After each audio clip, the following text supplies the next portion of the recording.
Flower Mound. It's time for another edition of The More You Know with me, Mayor Cheryl Moore. I wanted to take some time today to chat with you about the town's upcoming bond election on May 3rd. The election will ask Flower Mound voters to consider two propositions.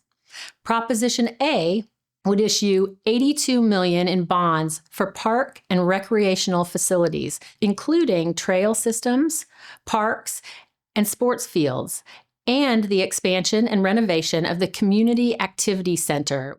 Proposition B would issue $30 million in bonds for street improvement projects for the next 5 years. And if that's passed, the town does not anticipate Flower Mound's tax rate will increase as a result of these propositions. Bond elections like this one provide voters the opportunity to have a say in which projects they are willing to support through the approval of bond propositions to authorize funding for each type of project on the ballot. So essentially, if approved, voters are giving permission for the town of Flower Mound to take out a loan and pay that loan back over an extended period of time, much like a family taking out a mortgage loan for their home. So learn more about the bond election and the specific projects included in each proposition. I invite you to visit the town's dedicated webpage at www.flowermound.gov/bond2025. Early voting for this election is April 22nd through the 29th, and Election Day is Saturday, May 3rd, and the polls will be open from 7 a.m. to 7 p.m. on that day. You can find more detailed information on voting times and locations online at www.flowermound.gov/elections.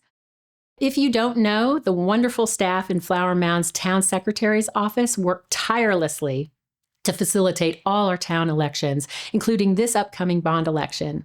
To learn a little bit more about what it takes to host an election like this, I sat down with our great Town Secretary, 𝗘𝗿𝗆. So let's take a look. Teresa, thanks for joining me today. We're here to tell the residents a little bit about the Town Secretary office. Can you let us know a little bit about yourself and how long you've worked for the town? So 𝗘𝗿𝗆, Town Secretary, worked for the town now for 18 years, and I have a great team in my office with a records management coordinator with Lisa Vineyard, and I have Ann Carnes, Deputy Town Secretary, and Mars, our newest person, Alvarez, as an administrative assistant. That's great. Well, you do so much in this office, and elections are coming up. Can you tell us a little bit about what your office does for the elections?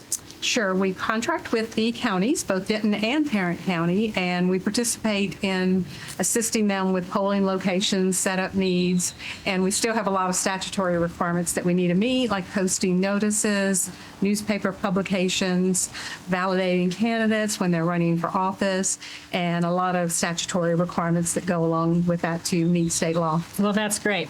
So beyond the elections, what are the other core responsibilities that you all do? My office serves in a support role for the mayor and council, as you know, and working with the calendar and writing proclamations, certificates, awards for different ceremonial events in town. And we work with council for boards and commissions and helping manage that process through an in-house that we have in August, and then through the appointment process in September, then a training that goes with that, as well as the fall banquet that the mayor and council like to recognize those people that serve on boards and commissions, that we organize the banquet for that purpose. Yeah, that's a lot of fun. One of the coolest things that you do is you organize the Flower Mound Citizens Academy. Can you tell me more about that program? I certainly can. So the Citizens Academy is a great opportunity for residents to get to know more about their town government. We have 11 sessions that cover topics from the town manager's office to economic development to public works, fire, and police, along with a few other departments. And residents can sign up in early November. And we fill the seats once it's 28 people, applications have been received, or the second week before the classes start in January. Okay, and they sign up what day? the first week in November. Don't have the exact date, but it'll be sometime the first week in November. Okay, that's great. Well, we look forward to our residents signing up for that program.